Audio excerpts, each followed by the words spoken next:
Bonjour à tous et bienvenue à vous à ce point de l'actualité.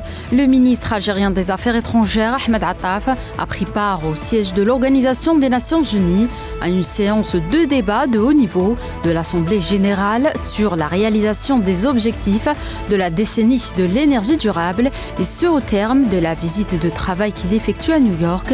La séance a été l'occasion d'exposer l'expérience de l'Algérie au niveau national ainsi que ses efforts visant à contribuer à la réalisation de la sécurité énergétique au double plan régional et international.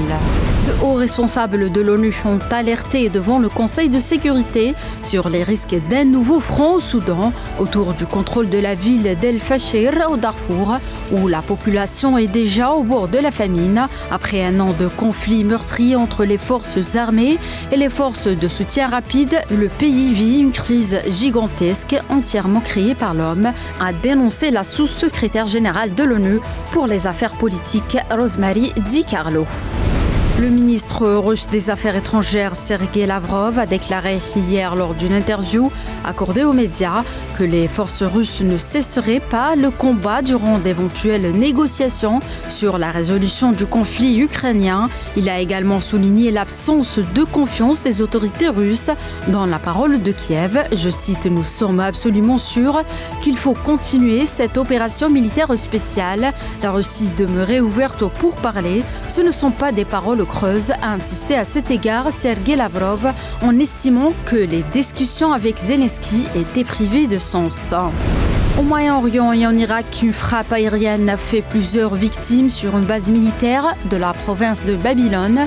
Samedi après minuit, une explosion et un incendie se sont produits dans la base, faisant un mort et 8 blessés parmi les effectifs qui y sont stationnés, selon une cellule média des forces de sécurité irakiennes. Un rapport du commandement de la défense aérienne et l'inspection des radars assurent qu'il n'y avait pas de drones ou d'avions de combat dans l'espace aérien avant ou pendant l'explosion.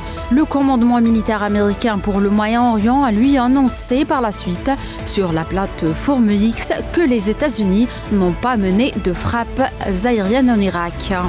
En Afrique et en RD Congo, plus de 7000 ménages et une cinquantaine d'écoles sont affectés par des inondations causées par des pluies torrentielles à Uvira, sur la rive nord du lac Tanganyika, dans l'est de la République démocratique du Congo, où les autorités locales ont appelé le gouvernement congolais à leur venir en aide. Et puis enfin, et en sport boxe, la boxeuse algérienne Imen Khalif s'est qualifiée en finale du tournoi de Colorado aux États-Unis, deuxième étape de la World Boxing Cup, en battant l'américaine Morel McCain malgré les avantages dont bénéficiait sa rivale sur le sol américain. Imen Khalif a fait preuve d'un grand talent et d'un mental d'acier pour s'imposer et se qualifier pour la finale de cette prestigieuse compétition. Cette victoire est une nouvelle belle performance pour le sport algérien et témoigne du travail acharné et de la détermination d'Imen. C'est la fin de ce point de l'actualité. Merci de l'avoir suivi.